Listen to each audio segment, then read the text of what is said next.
Bom dia, queridos irmãos. É um prazer estar novamente aqui com vocês para estudarmos a palavra do Senhor.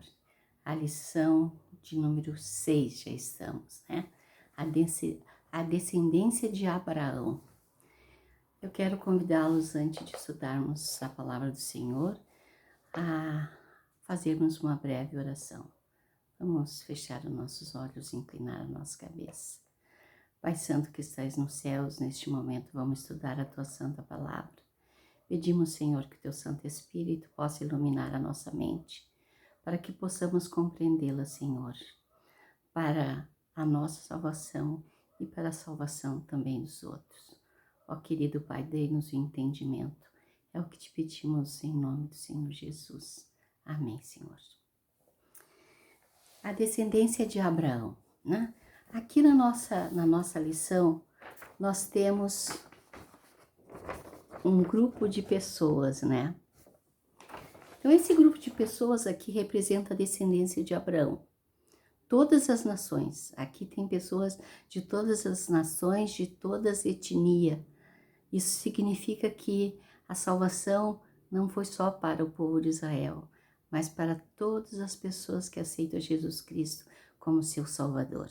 Aqui nós temos índios, nós temos africanos, nós temos coreanos, nós temos chineses, indianos, né? Todas as nações têm um representante. E o nosso versículo nos diz assim, está lá em 1 Pedro 2, verso 9. Todos nós conhecemos esse versículo da Bíblia. Vocês, porém, são geração eleita, sacerdócio real, nação santa, povo de propriedade exclusiva de Deus. Então, nós somos geração eleita de Deus.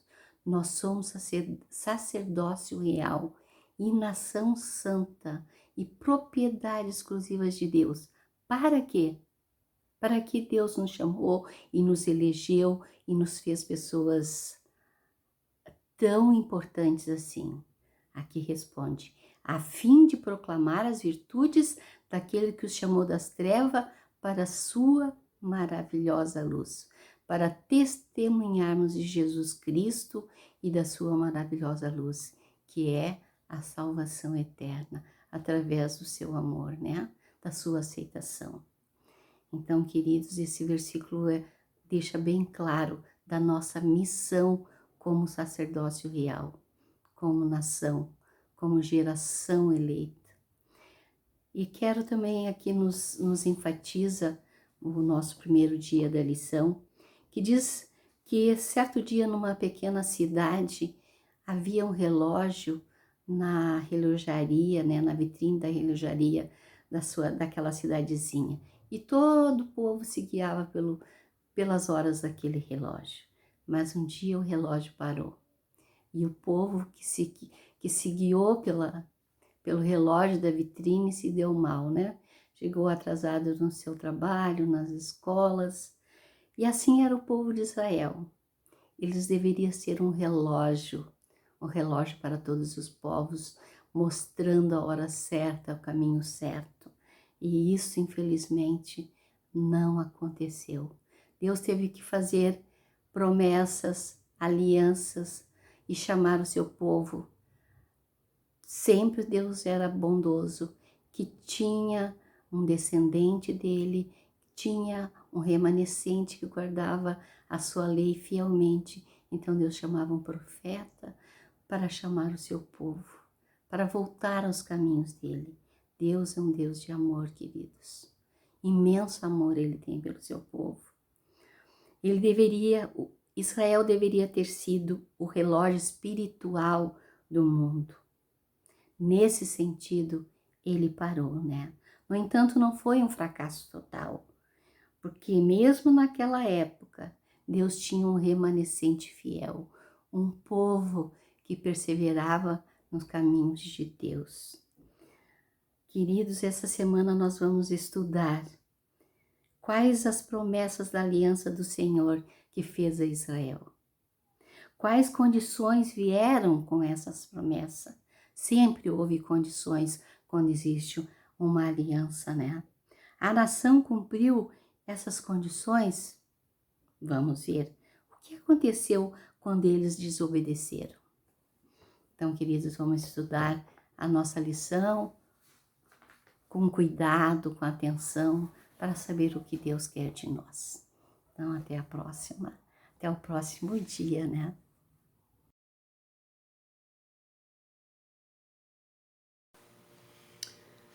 Bom dia, meus queridos irmãos, um feliz sábado. Que a paz do Senhor encha o nosso coração nesse dia.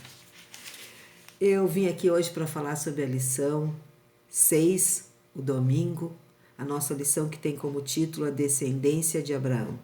E tem como verso para memorizar: vocês, porém, serão geração eleita, sacerdócio real, nação santa, povo de propriedade exclusiva de Deus, a fim de proclamar as virtudes daquele que os chamou das trevas para a sua maravilhosa luz. Está em 1 Pedro 2,9. E aqui no domingo fala escolhidos entre todos os povos. O que tinha essa nação, esse povo, né, os hebreus, de diferente para ser escolhido por Deus? Nada. Só a misericórdia de Deus, né? Só o seu amor, só a sua graça escolheu esse povo, né? Israel foi escolhido por Deus, por quê? Não tem como explicar isso, né? Isso é inexplicável. Israel era um povo pequeno, um povo sem grande cultura nem prestígio. A eleição foi unicamente um ato de Deus. Deus escolheu esse povo. A principal causa para essa escolha está no ministério do amor divino. No entanto, o fato é que Deus amou Israel e os escolheu, honrando assim sua promessa a seus pais, né? E a nossa pergunta diz assim: como Ezequiel, lá em Ezequiel 16:8, explicou a escolha do Senhor a Israel? Lá em Ezequiel fala que o povo de Israel estava chegando à idade do amor. O que a gente pode entender disso? A idade do casamento, né? A idade amadurecida para se casar. E aí o Senhor Deus estendeu sobre eles as abas de seu manto e cobriu a sua nudez, né? O que eu entendo com isso? Que naquela época, irmãos, quando alguém estendia o seu manto, queria um relacionamento conjugal com aquela pessoa. Então Deus estendeu o seu manto sobre Israel e assim o fez, o seu relacionamento com ele. Fez um casamento, uma aliança. De acordo com o plano divino, os israelitas deveriam ser uma nação real e sacerdote. Em um mundo ímpio, eles deveriam ser os reis morais e espirituais, no sentido de que deviam prevalecer sobre o reino do pecado. Olha, está lá em Apocalipse 20, verso 6. Como sacerdotes, deveriam se aproximar do Senhor em oração, louvor e sacrifício. Como intermediários entre Deus e os pagãos, deveriam servir como instrutores, pregadores e profetas e ser exemplos de um viver santo, expositores do céu acerca da verdadeira religião. Porque vocês são povo santo para o Senhor, seu Deus. O Senhor, seu Deus, os escolheu para que todos os povos que há sobre a terra, vocês fossem o seu povo próprio. Deuteronômio 7, 6. Deus escolheu Israel para ser o seu povo, assim como ele escolheu a nós, né? Nós aceitamos essa escolha e queremos e devemos ser um povo santo, real e sacerdotal. Devemos ser aqueles que vão pregar, instruir, né? Ser exemplos de vida santa e vivermos expondo as alegrias que vamos ter no céu. Que vocês tenho a certeza que somos o povo escolhido, os descendentes de Abraão, né? Que possamos falar desse Deus para outras pessoas, anunciando o nosso Jesus amado que em breve voltará. Um beijo no coração de vocês. Um feliz sábado.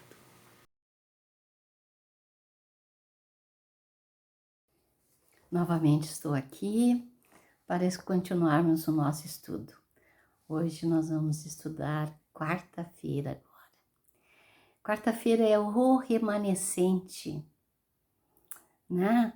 Nós somos o remanescente de Deus, né? Nós sabemos que apesar da igreja de Laodiceia estar morna, mas Deus nos chama. E Deus sempre teve um povo fiel a Ele. Mesmo na Idade Média, que houve grande perseguição, que os cristãos, eles eram queimados, eles eram colocados à morte para os leões, mas houve sempre um remanescente, que eles fugiam para os montes, para as montanhas. Sempre houve um remanescente fiel. Desde o tempo de Adão, teve um remanescente fiel. Por isso que Deus chamou Abraão, né? Chamou Noé, porque eles eram remanescente, eles eram aquele povo fiel a Deus. Então, na nossa quarta-feira, diz assim: apesar do repetido padrão de apostasia, juízos divinos e arrependimento de Israel, que esperança encontramos em Isaías 4, verso 3, Miqueias, Sofonias? Qual é a esperança que nós encontramos? E Deus, por que Deus sempre chamava aquele povo ao arrependimento? Porque Deus via que tinha pessoas sinceras no meio daquele povo, né? Vocês lembram quando tinha um rei que era fiel a Deus, todo o povo se voltava para Deus, mas o rei morria e lá ia o povo de Israel para a apostasia, né? Mas existia sempre um povinho que era fiel. Esse povinho fiel chama-se remanescente, o restante daquele povo que servia a Deus. Então vamos ver o que diz Miqueias, né? Então, os restantes que ficaram são os remanescentes. Miqueias 4, verso 7. Dos que cocheiam, faria a parte do restante dos que foram arrojados para longe. Mesmo que eles foram arrojados para longe, Deus tinha um povo que era fiel a Ele. Ele disse, houve um restante do povo que foi arrojado para longe, mas continuou sendo fiel a Deus, né? E Sofonias também nos diz que um povo, olha só que bonito isso.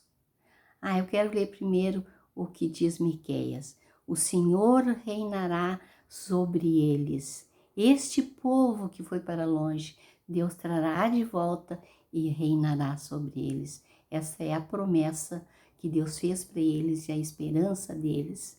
E quando eles voltaram, eles puderam encontrar um reino de paz por um pouco tempo, né? Porque a iniquidade veio. Mas Sofonias nos diz que um povo, olha quem era o remanescente, era um povo modesto que confia no Senhor. Então, o remanescente é um povo modesto que confia no Senhor. Os restantes de Israel não cometerão iniquidades. Este povo não cometerá iniquidades. Eles não cometeram, não cometerão e serão santos do Senhor, separados, fiéis, né? E ali tem uma lista grande, lá em 1 Pedro tem uma lista grande do que esse remanescente não deve fazer.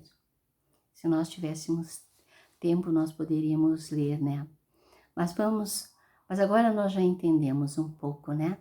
O propósito de Deus em criar e preservar um remanescente fiel era o mesmo que tinha sido para toda a nação de Israel, usá-lo como seu instrumento divinamente designado para declarar entre as nações a glória de Deus, a majestade do Senhor dos Exércitos, né? Dessa maneira, outros se uniriam aos fiéis. É isso que Deus quer de nós, que sejamos testemunhas para que outros se unam a nós, para que possamos adorar o Deus verdadeiro. Deus sempre teve alguns fiéis, sempre. Apesar da apostasia nas fileiras do povo escolhido de Deus, preservaram seu chamado à eleição. Isso é que nos diz 2 Pedro 1,10.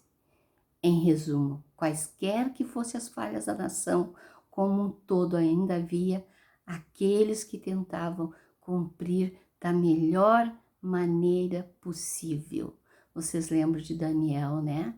De Esdras, de Neemias, que foram levados cativos, mas permaneceram fiéis, dando testemunha de qual Deus eles adoravam. Agora nós vamos passar para a parte de Jesus Cristo, né? O que Jesus disse em João 10, 27 e 28. Acredito que vocês já leram, né? Mas antes eu queria dizer para vocês que lá na oração sacerdotal, Jesus diz assim para Deus: Pai, peço que não os tire do mundo, mas os livre do mal. Então Jesus pediu para Deus nos livrar do mal, mas nós precisamos continuar no mundo para pregar o Evangelho, né? Até Jesus voltar. Então, o que Jesus disse em João 10, 27 e 28, ele disse o seguinte, queridos irmãos: aplique suas palavras bem como as promessas contidas ali, a apostasia no antigo Israel. Como essas palavras explicam a existência de um remanescente fiel. Porque sempre tinha aquelas pessoas que amavam a Deus, verdadeiramente, como Davi, como Samuel, muitos profetas, né? Elias, Eliseu, tantas pessoas amavam verdadeiramente a Deus. E agora o que diz Jesus? Diz assim, que nós somos suas ovelhas e Ele é o nosso pastor. E nós conhecemos a sua voz e ninguém ficará fora da sua mão. Jamais perecerão, porque Ele é a vida eterna deles. Jesus é o nosso bom pastor e nós conhecemos a sua voz. Por que conhecemos a sua voz? Porque conhecemos o seu caminho, porque estudamos a sua palavra, porque temos fé, né? Precisamos ter fé para seguir a Jesus. E o povo de Israel, já lá naquele tempo, desde Adão, eles tinham fé em Deus. Abraão saiu da sua terra porque tinha fé. Abraão cumpriu tudo que Deus falou porque ele perseverava na fé. Sempre, sempre, queridos irmãos. Então, uma qualidade do remanescente é ser fiel e ter fé nas promessas de Deus. Ser fiel na aliança de Deus. Que sabe que Deus vai cumprir, mas Deus, a todo tempo, Ele pediu para o seu povo tão somente ser fiel e anda na minha presença. Precisamos andar na presença do Senhor para sermos suas ovelhas, né? Precisamos conhecer a voz do nosso pastor, para que ninguém nos engane. Nenhum outro pastor vai nos tirar deste caminho maravilhoso. Há alguns anos, uma jovem abandonou completamente a sua fé cristã, principalmente porque tinha sido desencorajada pelo pecado, pela apostasia e hipocrisia que via em sua igreja. Mas, queridos, será mesmo que ela saiu porque ela viu aquilo que existia de errado na igreja? Alguém pode desistir da sua fé por causa de outras pessoas? Não, né? A nossa fé deve estar firmada em Deus, em Jesus Cristo, no seu exemplo. disse ela usando isso como desculpa para desistir de tudo, com base nos princípios de estudo de hoje, porque essa desculpa dela é tão vazia, porque o nosso exemplo é Cristo Jesus, nosso Senhor, né? Que Deus nos abençoe para que possamos conhecer bem a voz do nosso Salvador, do nosso pastor. Precisamos estudar a sua palavra, queridos. Que Deus nos ajude. Amém. Bom dia, irmãos. Tudo bem com vocês? Espero que sim. Feliz sábado para vocês. E nós vamos então recapitular aí a lição 6, a descendência de Abraão. E a parte que coube a mim explicar para vocês hoje é na quinta-feira, o Israel espiritual. Vamos descobrir junto quem são o Israel espiritual de hoje?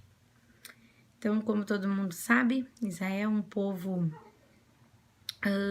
escolhido por Deus, mas povo desobediente, né? Não aceitava muito aí as coisas que Deus tinha para eles, então era povo desobediente. Mas Deus nunca abandonou esse povo, né? É bem pelo contrário. O Senhor não abandonou o seu plano de criar um povo para servi-lo, né? Então, lá no Antigo Testamento, a gente vê essa expectativa aí de que o Senhor criaria um Israel espiritual. E aí, então, a gente chega, né, na igreja primitiva. Lá no Novo Testamento, a gente conhece, né, esse povo aí que seria quem ia espalhar aí o evangelho, né? Então, mais uma coisinha que eu queria destacar com vocês.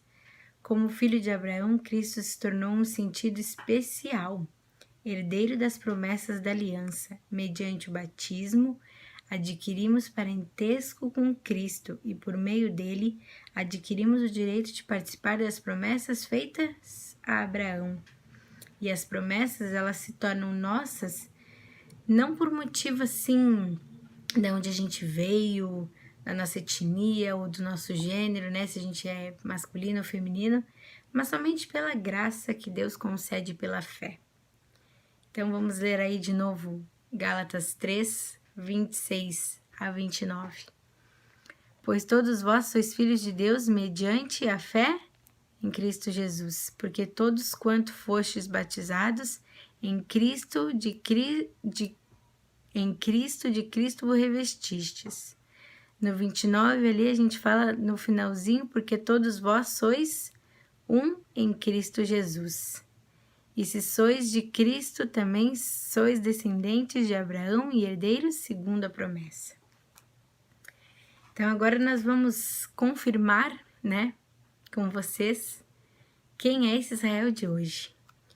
O Israel de hoje, os representantes do céu que constituem a verdadeira Igreja de Cristo devem ser fortes, pois para eles é transferido o encargo de concluir a obra confiada ao homem e de anunciar o dia do ajuste final. Né? Lá nos comentários ali de Ellen White a gente conclui essa parte. Então, espero aí que você tenha entendido, né, a nossa lição de quinta-feira e um feliz sábado para você. Até uma próxima!